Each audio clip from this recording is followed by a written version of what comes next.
Hola, ¿cómo están? Soy Julio Gambina desde la Argentina y para algunos comentarios sobre la Semana Internacional. Bueno, se acaba de hacer en Chile el encuentro progresista con los jefes de Estado de Colombia, por supuesto el local de Chile, de Brasil y de Uruguay, con el jefe del gobierno español. Bueno, un encuentro progresista bajo el nombre de Democracia Siempre, en defensa de la democracia y abriendo el paraguas por el avance de los autoritarismos. Bueno, uno de los puntos que se destacó en estos últimos días fue la sanción de Estados Unidos contra Brasil por el enjuiciamiento a Jair Bolsonaro. Un tema muy curioso como expresión del avance del autoritarismo. En los discursos de los jefes de Estado aparece con mucha preocupación el avance del autoritarismo. Yo quiero traducirlo a eso y decir que hace medio siglo, desde el golpe de Estado en Chile en el 73, las dictaduras terroristas de estados en el sur de América, lo que fue el ensayo neoliberal, lo que tenemos es una ofensiva del capital contra el trabajo, contra la naturaleza, contra la sociedad. Pero claro, ahora ya no es solo una ofensiva del capital para quitarle derechos a las trabajadoras y a los trabajadores, para exacerbar la extracción de bienes comunes de los territorios del sur del mundo, especialmente de África, de Asia, de América Latina, del Caribe, sino que no solo se trata de eso, de una ofensiva del capital, sino que ahora lo que hay es una ofensiva política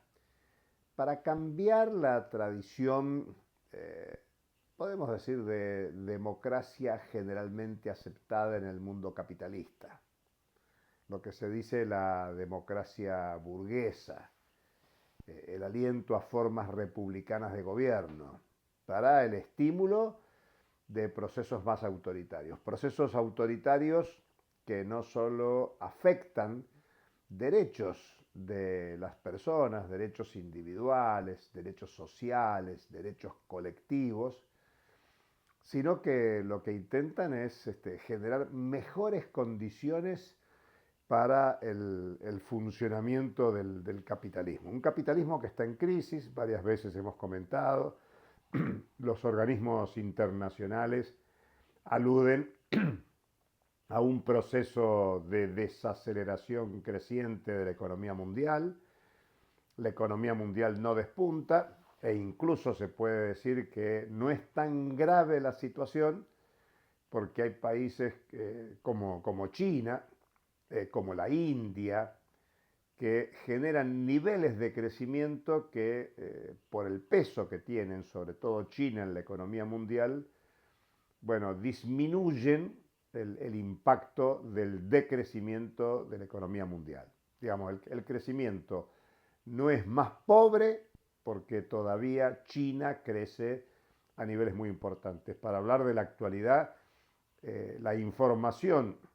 económica oficial de Estados Unidos es que se está yendo a niveles de estancamiento de la economía estadounidense. La economía estadounidense está creciendo a un ritmo del 1 o 2% y la economía china sigue creciendo a un nivel del 5% anual. Y está claro que China va ganando en la carrera por la producción, por la circulación, digamos, gana en la producción mundial, gana en la circulación mundial, interviene en el desarrollo tecnológico, genera temor en Estados Unidos por el deterioro del peso financiero, sobre todo de la moneda estadounidense en los intercambios globales como moneda de reserva, Por eso los cambios políticos que se acaban de denunciar en Chile, insistamos, por 4 jefes de gobierno de América Latina y un europeo, el jefe del gobierno español, ponen el eje en la defensa de la democracia tradicional, de la democracia electiva. No es que estén estimulando formas de participación popular en la toma de decisiones, pero eso se debe al avance del autoritarismo, de las propuestas de la ultraderecha, que se expresan en gobiernos como el del argentino, Javier Milei, principal aliado en política exterior del gobierno de Estados Unidos, de Donald Trump. Por eso Donald Trump intenta profundizar la estrategia de rodearse de amigos y trabaja para que en Brasil haya un cambio de gobierno. Por eso la presión sobre el gobierno de Lula, aun cuando en esa relación económica sea favorable a Estados Unidos. No hay razones económicas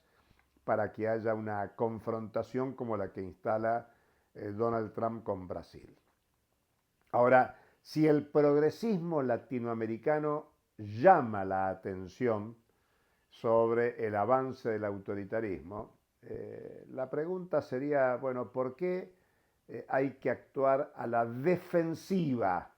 llamando la atención de la ofensiva de la ultraderecha? Insistamos, por un lado, ofensiva del capital, que es un tema que viene hace 50 años en América Latina y el Caribe y en el mundo, y por eso, bueno, crece el desempleo, crece la informalidad, es un tema serio el empobrecimiento de la población,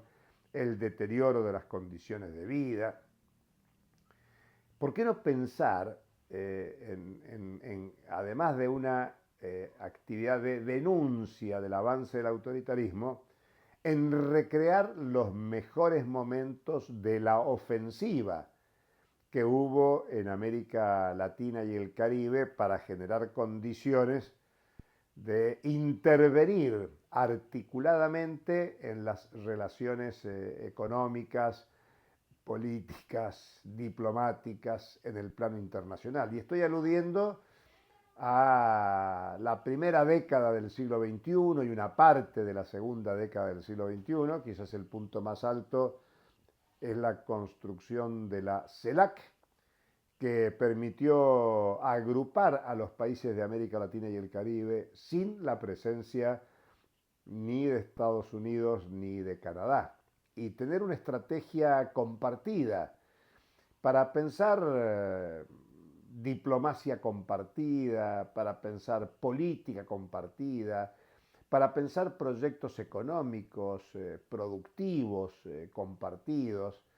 para pensar estrategias financieras comunes. Solamente para recordar, 7 países de Sudamérica suscribieron un acuerdo en el 2007 para crear un Banco del Sur. Bueno, como estrategia sigue siendo totalmente válida que los países del sur, ya no solo Sudamérica, sino de toda América Latina y el Caribe, pudieran articular una propuesta política, financiera, acumulando recursos para un desarrollo alternativo. Hasta desde Bolivia se propuso que las reservas internacionales de los países se canalicen en el Banco del Sur. Lo que se estaba proponiendo era una nueva arquitectura financiera para América Latina y el Caribe. Bueno, qué necesario que sería todo esto ahora, si tenemos en cuenta que, bueno, hacia noviembre en Belén, Brasil, está la reunión de la Conferencia de Naciones Unidas sobre el Cambio Climático, y obviamente hay que pensar en mecanismos de cooperación regional para que la región América Latina, sobre todo que va a ser sede de esa conferencia tenga propuestas compartidas, propuestas unificadas, sobre todo que tengan en cuenta la opinión de las cumbres alternativas que desarrolla el movimiento popular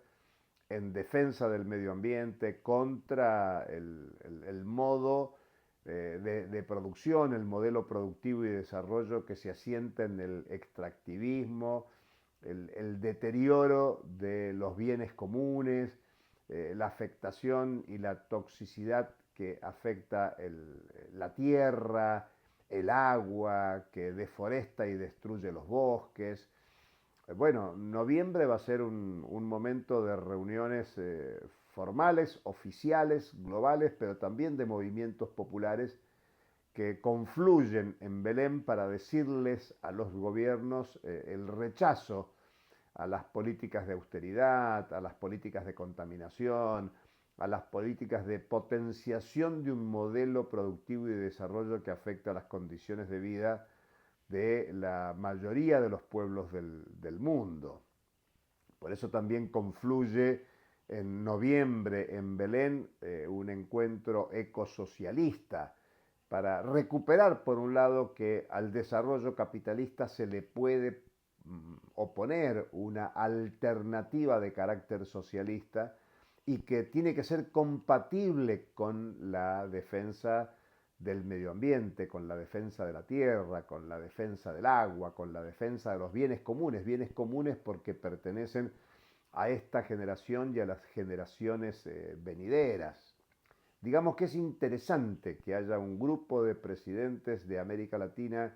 y de Europa que se preocupen por defender la democracia. Pero lo que habría que intentar es una rearticulación, tal como ya se ha hecho en América Latina y el Caribe, que involucre a los países incluso con distintas orientaciones políticas, tal como ocurrió a principios de este siglo XXI, para tener una estrategia única, compartida de América Latina. No es una ilusión. Esto ya se hizo y por lo tanto puede volver a hacerse y es necesario que los pueblos presionen en este sentido, porque no solo se trata de defender la democracia tal como la conocemos, sino que la democracia sea, bueno, aquella máxima que dice que es el gobierno del pueblo para el pueblo y por el pueblo. Es decir, que la población pueda participar en la toma de decisiones y no solo votando cada tanto. Si se quiere frenar el autoritarismo, hay que generar participación popular para la toma de decisiones e integración no subordinada de los pueblos para enfrentar los grandes problemas de la humanidad. Hasta la próxima.